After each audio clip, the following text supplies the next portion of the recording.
So, welcome back, WineChap chums. Hello. First of a two-header Christmas special for WineChap TV, and where else do you film your Christmas special than in a Jewish deli? Mishkins, Tom.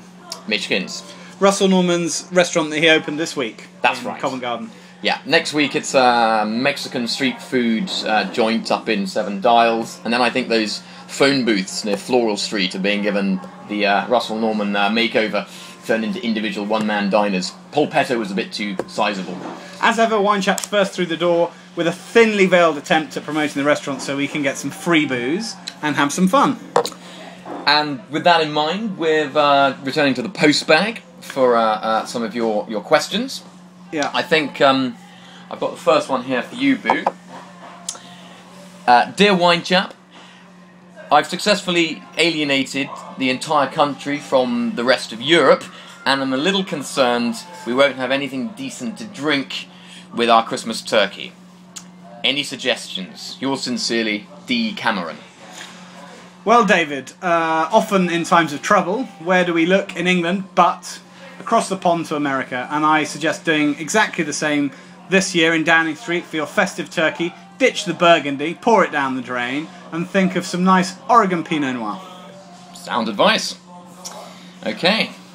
One there from your daughter, Tom, who's very forward, sending an email in, asking what you're going to leave out for Father Christmas to drink this year.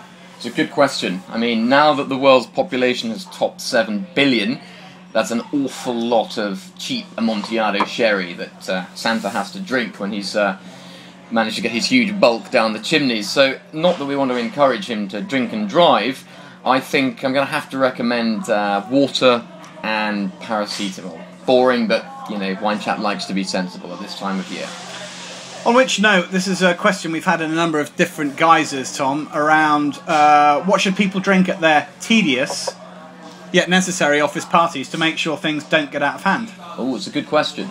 Of course, it depends on your definition of out of hand. For some, it's, you know, a bit of a grope in the photocopier cupboard. Others, it's going on a full looting spree.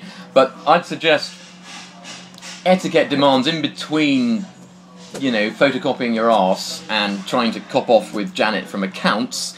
If you stick to neat vodka, at least you'll feel fine in the morning, if you wake up. Keep you thin as well, ladies.